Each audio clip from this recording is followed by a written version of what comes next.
Have you ever wondered how to raise money? You want to start a business, right? We're always talking about starting a business onto the point, but have you ever wondered how to get started even doing that?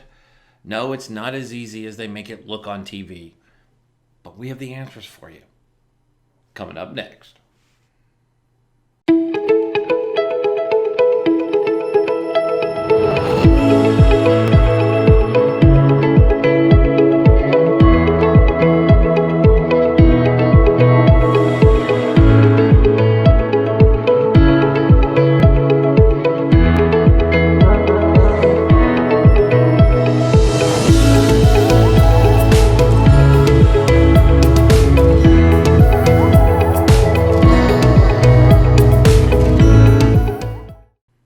As we all try to figure out starting our own businesses, with a record number of people trying to become entrepreneurs or wanting to become entrepreneurs, now is the time. As our guest previously talked about, Robbie Blanchard talked about, now is the time, especially for e-commerce and affiliate marketing. But what if you don't want to go that route? What if you want to go the route that I came up through, which is startup route? You want to go find a VC or an investor, an angel investor for your Series A or a seed round to help you grow a business. Well, it can be difficult. It's hard to find the right path. It's not as easy as other things where you can simply Google it or watch a YouTube video. You need expert help. You need someone to guide you. And today's guest is that guy. He's going to be able to help you. Bridger Pennington is joining us today to talk about how at his young age he was able to find investors and what he's doing to help people build their own business by growing capital. So let's welcome and get to the point with Bridger Pennington.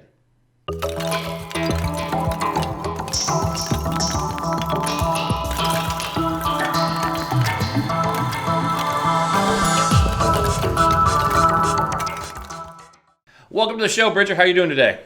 Eric, good. How are you doing today? I am happy to have you here. We're talking about one of my favorite things, money. I love talking about money, and rumor has it you like talking about it too. Oh yeah, it's gonna be a fun conversation today. All about money and funds and all that kind of stuff. So 2020, like I've said, kind of started off like I've said, it's a dumpster fire. I'm hoping this second half of 2020, as thank God we're in July. I hope we have a better end of 2020 than we started with. But I mean, a lot of people are doing well financially. I know saying this with 40 million people unemployed, but so many people have started businesses at home. We've had amazing folks on our show who have talked about it. There's lots of brands that are out there that are absolutely killing it by being work from home. They start their own business. So let's talk about that. So obviously, if you want to go more than just affiliate marketing or one of these direct sales companies, which is great. I'm not knocking them. I think they're great. Shout out Zaya for the shirt I'm wearing today, as always. But so people would come to you, or let's talk. I want to start a business. My background, I'm in the Silicon Valley, so I get it. How do I go? I'm looking at something and I'm like, okay, I want to start a business. I have a business plan. Obviously, it's an important thing to have as a business plan. I have everything set up. I want to go start my business. I have this idea, but I need investors. SBA is kind of a joke, takes forever. They're focused on these small business loans that they gave out at the beginning of COVID-19. Where does one go? How do you point yourself in the right direction, right your ship, so you go to the right person and not waste your time finding somebody to help you with capital to get your dream up off the ground? Yeah, that's a great question. I started 7 businesses prior to launching my fund. And like you said, SBA, BizOp types of things, there's lots of vehicles out there. And I finally realized the one vehicle to make the most money in the world and one of them was starting a fund. And so to your question of finding capital, it's hard, right? It's hard to go out and find investors for your business, your idea. If the banks aren't going to lend to you, whatever financing you have. And I found out I actually set up a fund myself, went out, pitched investors, got money to that fund. And I use that fund to go invest into actually I run a debt fund. So we do short-term loans for people and done it that way. That is awesome. I mean, that is just totally cool that you were able to pull that off. I mean, and you did this, if I'm right, you started your fund at age 22? Yes, yeah, it's kind of a wild story, but I had tried all these business ideas, right? I was doing some of you guys probably listening have done real estate wholesaling, or I did essential oils or online marketing stuff. And finally, I remember my dad grabbed me by the ears. He's like, all right, Bridger, you need to go meet with one of my business partners. Because I was like I had a lot of energy, right? I was there, I was doing the work. That wasn't a problem. I just didn't know where I was going, right? I think a lot of people maybe can relate to that. So my dad set up this meeting for me to go meet with one of his business partners. And I'd never been there before. I started to drive up to this guy's beautiful home. And I come up these hills, this gated community, and I pull up and there's this gorgeous white house in front of me. It's just absolutely beautiful. And I parked my car. I kind of double checked the address. Like, is this really it? Like, is this here's my dad's? Because we grew up in a very frugal household. My dad drove a crappy car. I mean, we lived a very average life, and which was great. And I knew my dad was an entrepreneur. I know he did some things in business. And I pulled up this guy's house. I'm like, who is this business partner he has? He must be just crazy wealthy. And I walked up to his door. And I knocked on his door. I remember being so nervous. I thought like a butler was going to come kick me off his porch and be like, be gone, peasant, you know? And so I knock on this guy's door. And to my surprise, he answered, Bridger, come on in. He sits me down in these huge white sofas. And we start to talk. And I tell him I've started all these businesses. And they've kind of done okay. I made a little bit of money. Haven't made money. It's gone okay. And I finally get to the point. I say, well, how did you get all of this? Like, how did you do this? You know, this house and his boat and his car and just this incredible wealth he's created. And he said, it's funny, actually, not very many people ask me that question. And I go, really? And I would think everybody would ask me that question, but I guess that's kind of rude. I was just young and naive, I guess. And he goes, about a decade ago, I figured out the secrets of the rich, of what the ultra wealthy families of the world do. These are what the Trumps of the world do, the Romneys of the world, if you're going to go political, right? But this is what these wealthy families do. They have their kids, they make sure they go to good universities, and they hope that they get into private equity, venture capital, and hedge funds and can build their family wealth that way. And he said, I didn't even know what a fund was, but we went out and set up a fund, me and your dad, and we currently manage about $8 billion of real estate. And this is a few years ago. And I was like, wait, what? And he goes, yeah, we manage about $8 billion of real estate right now inside of our real estate funds. And I was shocked. And I said, well, can you teach me more about this? I mean, I'm intrigued. I didn't really know much about the fund space. And he said, well, you should go talk to your dad. Your dad knows way more about this than I do. And I said, well, you know, you're obviously doing a lot better than my dad. I would love to learn from you. And he goes, actually, me and your dad make about the same amount of money. And my jaw about dropped to the floor. I was like, what? And so I got in my car. I drove right to my dad's house. I said, Dad, what the heck? Like, you're making all this money. Like, are you, you know, he kind of laughs. He goes, well, you know, my business partner likes to spend his money. I like to invest my money. And we just live totally different lifestyles. But yeah, we run, you know, this massive real estate fund. At the time, managing $8 billion. And now they're up to till day. He's the $20 billion funds they manage. And so we sat down. We started to talk. And I was like, Dad, why can't I order a soda when we go out to eat? And he goes, well, you know, I wanted to raise good kids that understood the value of money and didn't want to raise, you know, trust fund babies, I guess. And so we sat down and he started to teach me about how funds worked, how they were structured, how the pieces, how limited partnerships and general partners work together, and registered investment advisors and the documents and the whole 9 yards. And he sat down like a good dad and taught me his trade and his business. And that actually ultimately led me to launch my own funds. That is incredible. Let me tell you, because I mean, that's one of those life lessons, right? I think, I agree with you. I think it's amazing when your parents raise you in a way where money, you value it more. I mean, I have friends who were raised with a lot of money and they behave that way even now later in life. Mm-hmm. And I wasn't raised that way. And it's something, you know, and having to go through struggles. And my parents could have bailed me out a million times, but they didn't. I mean, we had to figure it out on our own. And I think that's something, what you're talking about is no ego. And I think that's a large part of it. When people look at your industry, you know, bringing funds, you know, they look at you guys as those, I mean, it's funny. It's even made fun of in Billions, right? When you watch such an incredible show, Billions on Showtime, what do they even make fun of there, right? They're like, oh my God, the bankers, the funds guys are the ones that you're just like, they have no cares in the world. I mean, that's even what they want to do on the show is open a bank and be able to give folks money. So that's interesting that you bring that up. I think one of the big things is being humble, right? Sounds like your dad's very humble, and clearly by the way that you're presenting yourself, my friend, you're very humble too when you don't have to be, especially with somebody at your age. I mean, I was sitting here and you're like, I'm like 22. What was I doing? 22. Okay, I probably had the same amount of hair I have now, but I was in the Marine Corps. Yeah. And when I wasn't doing that, I was drunk. Just being honest, that's where you could find me, is somewhere in Hawaii on a beach. That's what I did at 22. You were making money. I wish I was sitting in your boat at 22, not in the boat I was pedaling around in, or paddling around in with one paddle. So let's talk about this. So when you go out and you want to start a fund, right? Say somebody's sitting here, they've got some money, and they want to go figure out how to start a fund. You have to have some licenses to do this, right? This is not a little tiny amount of money. So let's kind of talk about what kind of licenses you need, where you start that process. This isn't, again, ladies and gentlemen playing at home, Bridger isn't talking about getting rich quick. This isn't a snap of your finger and boom, poof, you're living the life on the big white couches. The licenses kind of go through the process, my friend. Yeah, so I met with my dad. I'll kind of continue that story just because it plays right into it. I sat with my dad and we started to plan out a fund, and I was worried about licenses, right? And I didn't have money. You can start a fund without your own capital, right? That's the purpose of a fund. And so I said, well, I don't have any money.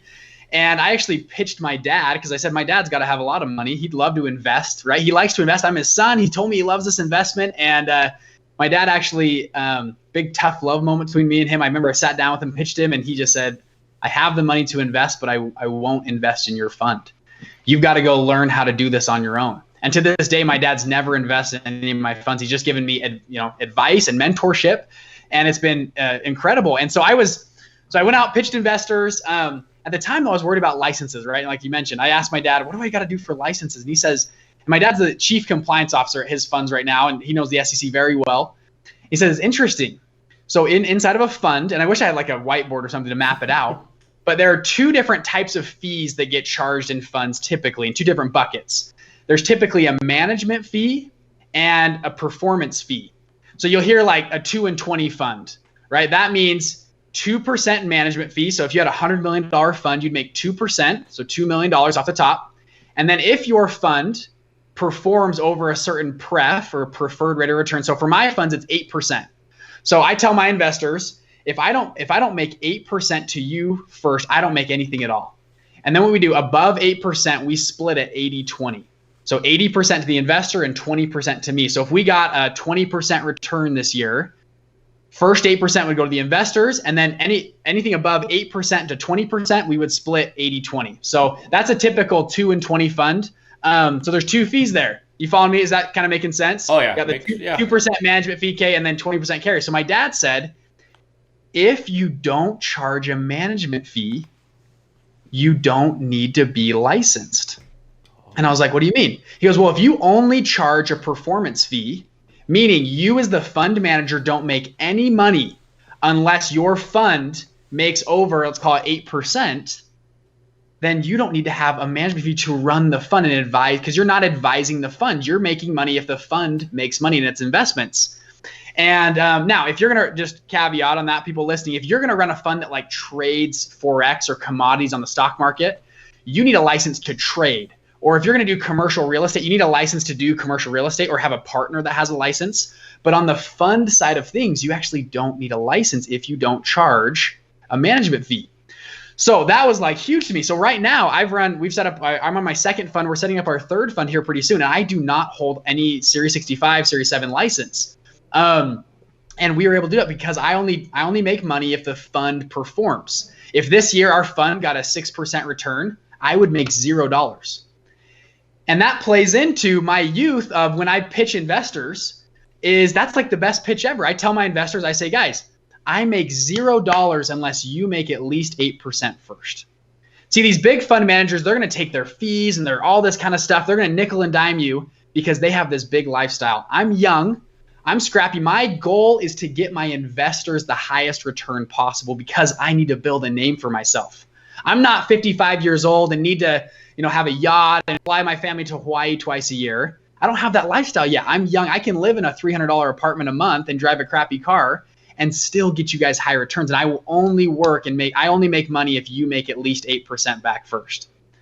And that was my pitch to investors, and they liked it. And I actually have two, by the way, just disclaimer, I'm not pitching I'm not selling securities. I have too many investors to put money in. I've actually turned investors away the last couple months because that pitch is so compelling, and our funds have done decently well in the past. And so that's how we got started without licenses. Now in the future, I'll probably go and get a 65 or a Series 63 or a 7. depending on what our exact funds are doing at that time. But for now, I don't have a license, and we have a whole movement and program online, and that's how we have our students are doing the same thing. That is amazing, and I mean, you make it sound so easy, and I know it's not as easy as you make it sound, but it's good to see. I mean, I think it will encourage folks out there who have it and probably put all this. I know there's so many people who think licenses are everything, and I mean, I get the point of doing it, but sometimes there's ways to get around it. I mean, you can go into insurance offices, even for your car and auto and life insurance, and find people who have probably taken less licensing than you'd think that are taking care of your insurance. So yeah.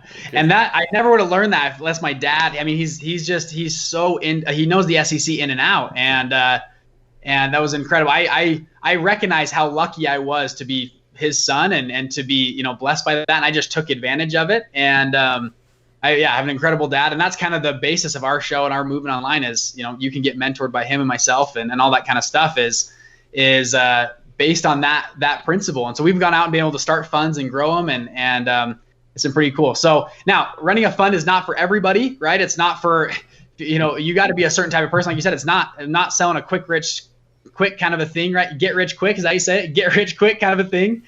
But it's an incredible vehicle to make a lot of money. It's not as hard as people think. People have it in their mind, like, I've got to go do the investment banking route. I've got to do the consulting route. I've got to go to get a big MBA and work on Wall Street for 20 years before I can even think about running a fund. And there are dozens of people out there running funds like you and me, and just have figured out the ways to do it. That's like, what's his name? David Portnoy from Barstool Sports, right? He's kind of made a rep for himself since COVID-19. Since there's not a lot of sports to report, he's become a day trader, and he's absolutely killing it. I mean, he's all over business news talking about it. And like he says, he's not the brightest bush out there, and he's crushing it. So other people can too. People just need to, I think it takes a little bit of research, and having shows like ours and shows like yours kind of expose how it works. So let me ask you this. Here you are, you're young, my friend. How did you go out and raise this money at such a young age? I mean, to go out and sit in front of these folks, to get them to invest in you and to believe in you. I mean, that took some huevos there, my friend. Some, real, like, I mean, It's hard because a lot of people, again, we go back to what were you doing in your early 20s?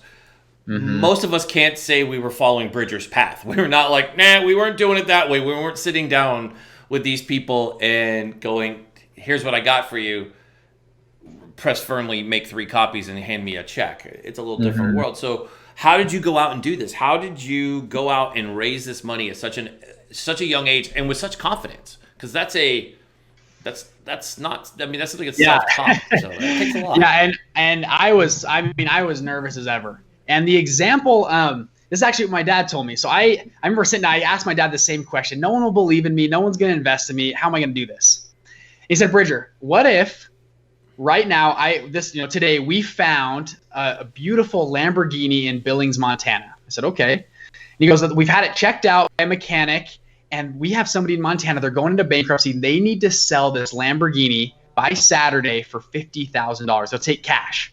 And he's like, just go with me. This is an example. I'm like, all right, everything's checked out. He goes, they're going to sell it for $50,000 on Saturday.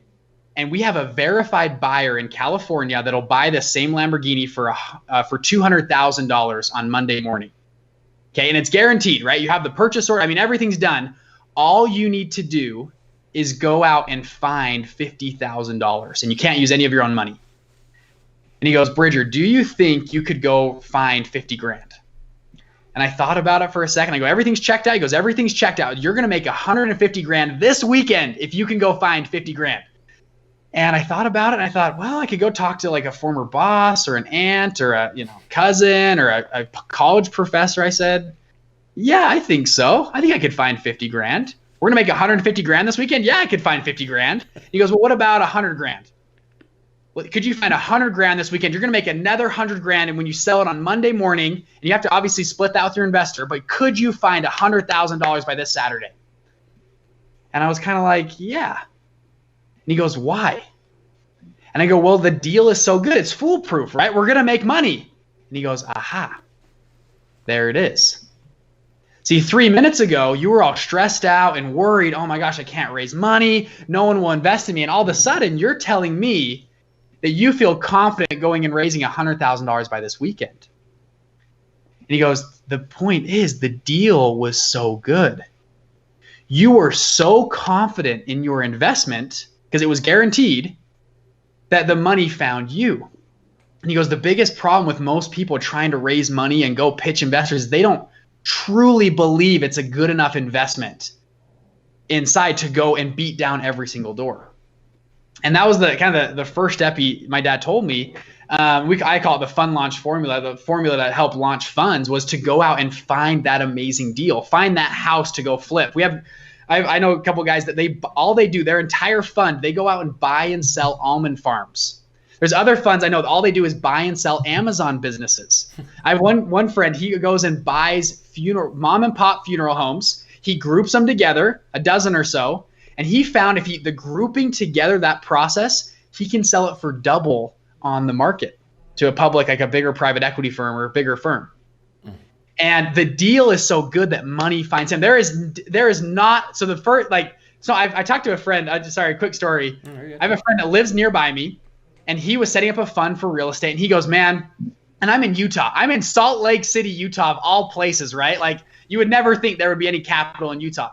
And he goes, man, I think I've tapped out all the money in Utah. And he'd raised about $800,000 for his deal. And he's like, yeah, there's no more money in Utah.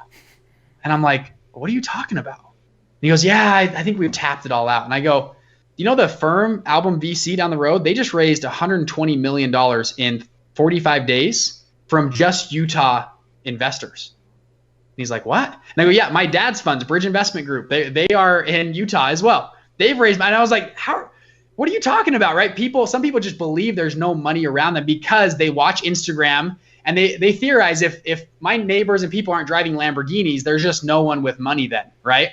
There are plenty of people around you that are like my dad, right? That live the millionaire next door kind of lifestyle, that have millions in the bank, they don't want to be flashy and showy. They just live a normal lifestyle. And so anyways, that was the first thing I had to get past myself. Like, there's people with money and people looking for yield. They're looking for good investments. And then secondly, you asked previously, right, how did I do that, right, at a young age, right? How did that pitch go? And sorry if I'm getting long-winded. You can cut me off whenever. But you're good, man. I would go into a boardroom. So I was talking to everybody, right? Because I believe my deal was so good. So I was talking to former employers, boss, I have aunts, and I said, if you have a friend of a friend, I'd love to go meet with them. If you have an active investor, I would use my young age to my advantage. I would find guys, because at every school, there's people that love to mentor college kids. And I would say, hey, I've got this new fund. Can you just look through my pitch and give me some review on my pitch? And we would sit down and I would give them my whole pitch and I would ask for feedback. And sometimes they'd give me very good feedback. And other times I'd say, well, in all honesty, would you invest in this deal? And they're mentoring me now, but now they've turned into an investor, right? But every time I sat down with a pitch, and same with those other pitches, I would always stop them. And I would say, okay, the mid pitch, I just go, okay, we got to stop right here. I know you think I am way too young to be sitting in front of you right now and pitching you this investment. And 9 times out of 10, they'd kind of nod their head like, yep, you're exactly right.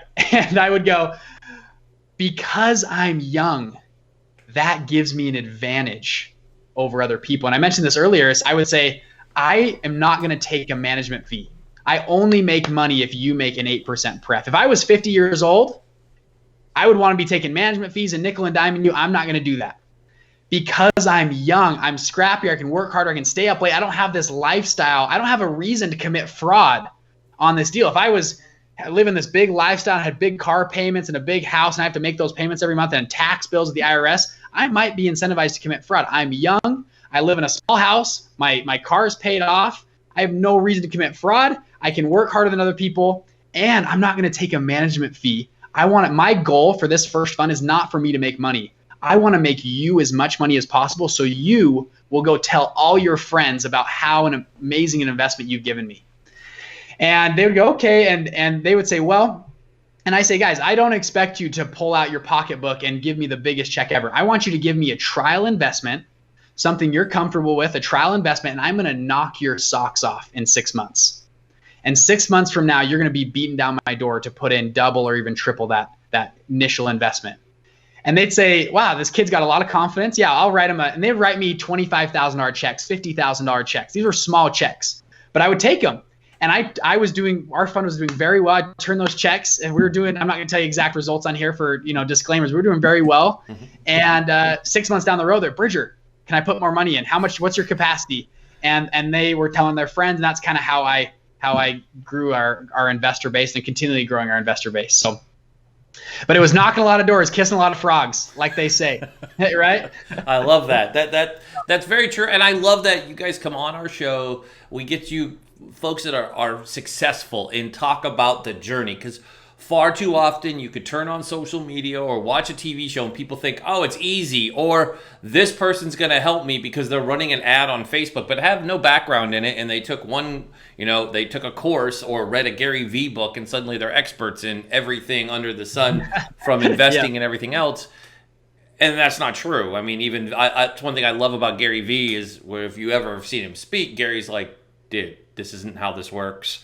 This isn't not the way it works. You got to be yourself. It's not an overnight success thing, and it takes time. People have to believe in you, and you have to find I think what I liked about what you just shared is you found your way to stick out in a crowd, right? Storytelling, story yelling there's a big difference between the two, and you're right. The older cats get stuck in their ways. They're like, I don't work on Mondays. I don't work on Fridays. I work 3 days a week. This is I golf on these other days, yada, yada, yada. And you're like, look, I'm young.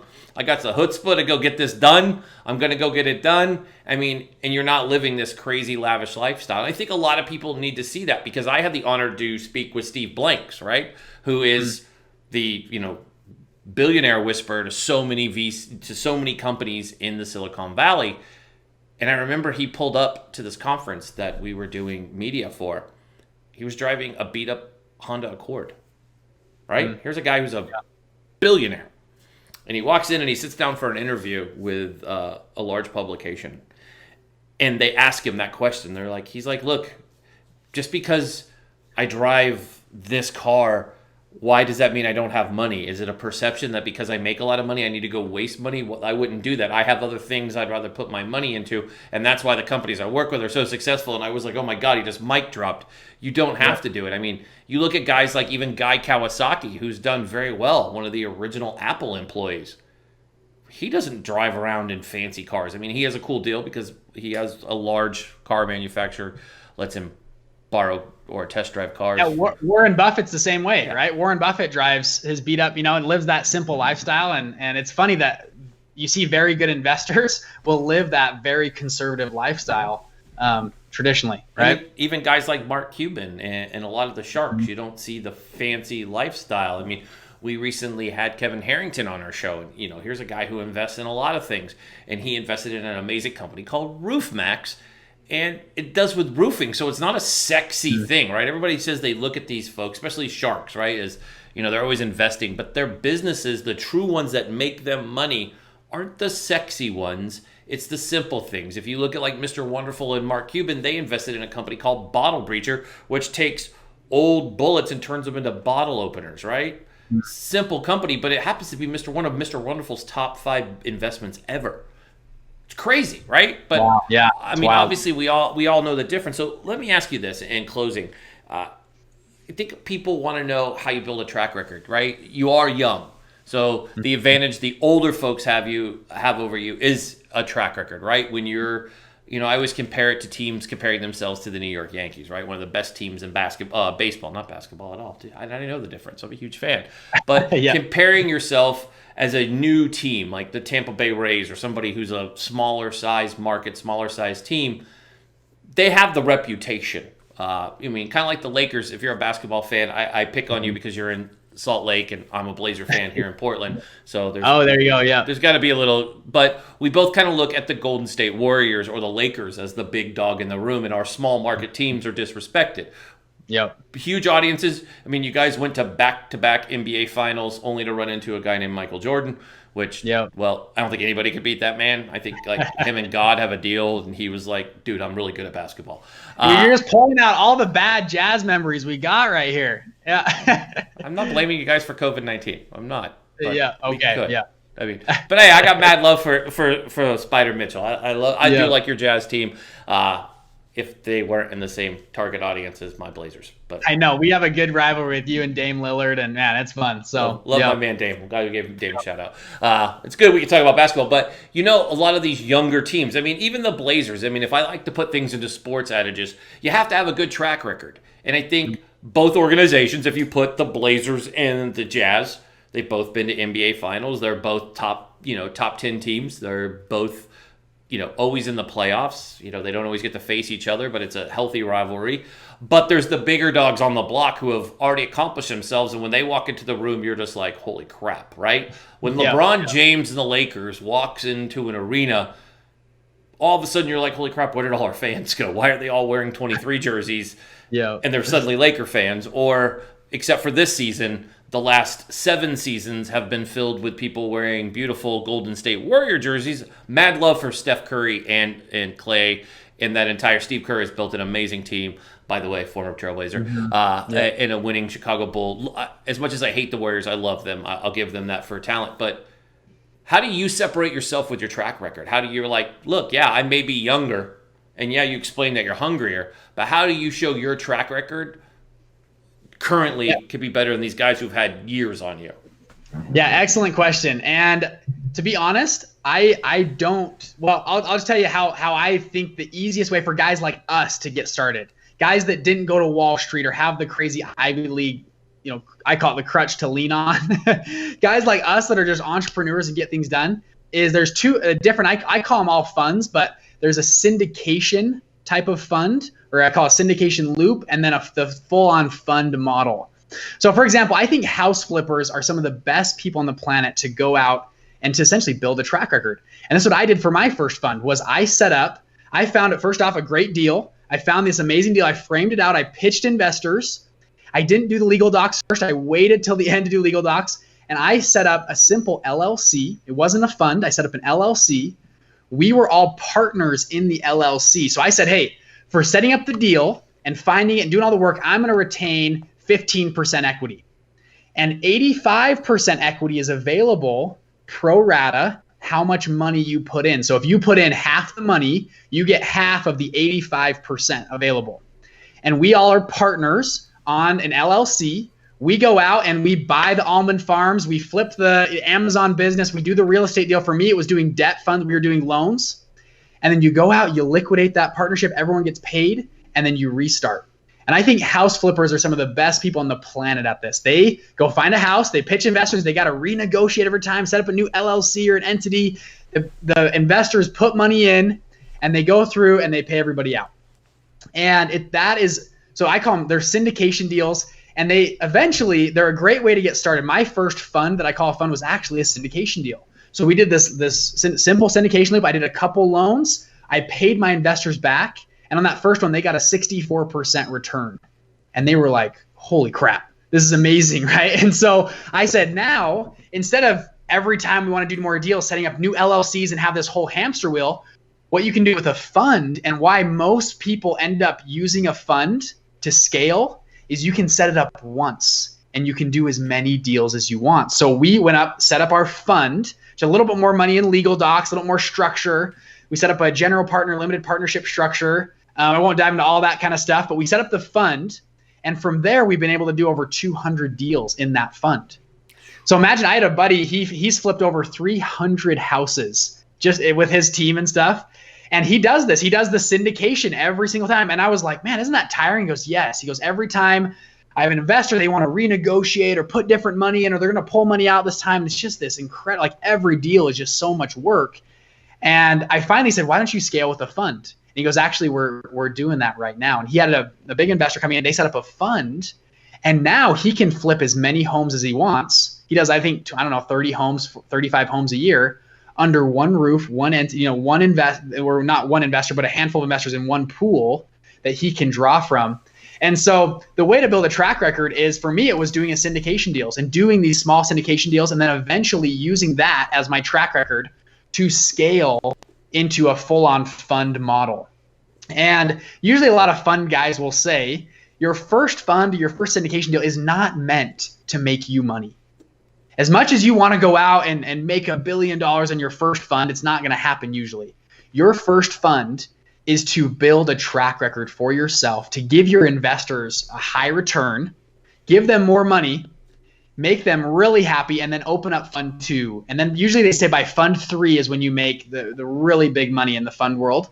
And a lot of these funds, they'll stack. They'll go fund 1, fund 2, 3, 4, and they're on fund 8, 9, 10, whatever, these big firms. That's where you make the huge monies, because your funds build upon one another over time. And it gives you confidence in your funds as well. It gives you the confidence to go out and say, you know what, we could, instead of just doing 2 house flips a year, we could do 30 or 50 house flips. Or this model can be put through a scale. Funds, all it is a way to scale your business. If you have one hot dog stand and believe you can manage 100 hot dog stands, and the only thing stopping you is money, a fund is a beautiful vehicle to raise that money and scale. So that's how I was able to build my track record. I set up a syndication deal, and then I launched it into my first official fund. And I've seen a lot of people do a similar model. People that like us that are just starting out. We didn't go to Harvard. We didn't do the whole Wall Street route, that are scrappy. That's how we've got to do it. I love it. Yep. That's solid. I mean, I love hearing that, because I think that's what people have to remember is, you could have a fancy degree on your wall, but it's just a piece of paper. I remember that's what, I've always been told, and that doesn't always mean very much. At the end of the day, it's how your experience and what you deliver upon for your clients and how they recommend you. Referral is everything. I mean, we own an agency that is 100% based on referrals. We've never run an ad. We've never had to. We just go off of word of mouth. I mean, it's just part of our business. Obviously, people are going to say whatever they're going to say. I just think being business owners, people are going to say whatever they're going to say, like you, hate you. It's just part of business. I think that's one of the biggest things that I've learned running a business after working in corporate America, after coming from the military, is thick skin, right? Because people are always going to be throwing rocks at your success. The higher up you go up in the pole, the more people want to chuck rocks at you, and you just got to be like, whatever. I know what I do. Well, I put my head down. The beautiful thing about that, though, is we're in the game, right? There's plenty of people on the sidelines. They're the peanut gallery. They love to make fun. They love to poke, but we're the ones at the plate swinging the bat. Yep. And yeah, we're going to strike out a couple times, but maybe we're going to hit some singles and some doubles, and maybe eventually we're going to hit one over the fence, right? But at least we're in the game, and that's the best part I love about entrepreneurship and your show, and what you talk about is getting in the game, getting off the sideline, getting out of the peanut gallery and getting into the game. I think it gives you thick skin, and you build up, but you're the one swinging away, and it's a fun place to be, especially in America right now in 2020, in this time of the world. I mean, you think back to the dark ages, right? It's pretty hard to start a business. I don't think it's ever been easier to start a business than right now. There's so many benefits and tax incentives and just so many things for small business owners to get started. It's fun to get in the game and to get going. Absolutely. So, Bridger, I love you being on the show, man. We got to have you back on soon. I love getting into the weeds and talking about, entrepreneurship, how you build something, especially at your age, man. It's amazing because, millennials get crapped on all the time for not being good workers. And everyone I seem to meet with and chat with, y'all are killing it. And I'm like, dude, how can I could never say another mean thing about a millennial, because you all have done more than I ever did at your guys' age. So hats off, tip of the cap to you, my friend. Before you go, tell folks how they can get a hold of you and learn more. Yeah, I have a podcast as well. Program is called Investment Fund Secrets, where we talk more about funds, and I try to bring on fund managers and expose this world, right? Just this secret world of finance. So Investment Fund Secrets, what it's called. If you have questions, hit me up on Instagram, Bridger_Pennington. I try to respond to all those right now. So we'll see how long that goes. But right now, send me a video or send me a chat, and I'll get back to you. So I like hearing what people think about funds, where they're at, because it's just a new realm. Not very many people have thought about launching their own fund. And I never would have without an incredible father and mentor. And so we've tried to bring in incredible fund managers that all never used Wall Street, didn't use the Ivy League crutch, or just entrepreneurs like me and you, and have done it. So yeah, anyways, that's where you can find us and learn more and hear more. So Eric, thank you so much for having me on. Okay, man. Jeez, it's been a pleasure. It's awesome having you on, Bridger. Seriously, I'm a huge fan. You won me over completely. I was like, oh, great. I'm going to have some young guy on the show. He's going to tell me he's made all this money. He's probably going to reek of ego. And you delivered completely opposite. So you never know. I mean, I interview a lot of people, and their ego can come across in many different ways. And it's funny, the people who usually haven't made it have really big egos, and the people who have made it, they're like humble as all get out. They're like, look, I'm here to grind and work hard, understand their struggle. And, it's not all flash and dash, and it's not overnight. I think, overnight success is a cliche. I don't think a lot of people actually it happens. I'm a 7-year success is what I always say is it takes time to be successful. So it's awesome to see your success story. You're always welcome back here at To The Point. And so everybody, big shout out to Bridger. Go connect with him on social. Give him a high five, a virtual or elbow bump, whatever we're required to do for COVID. Yeah. And thanks again for joining our show. And we'll be right back, folks, to close out today. Let's get to the point.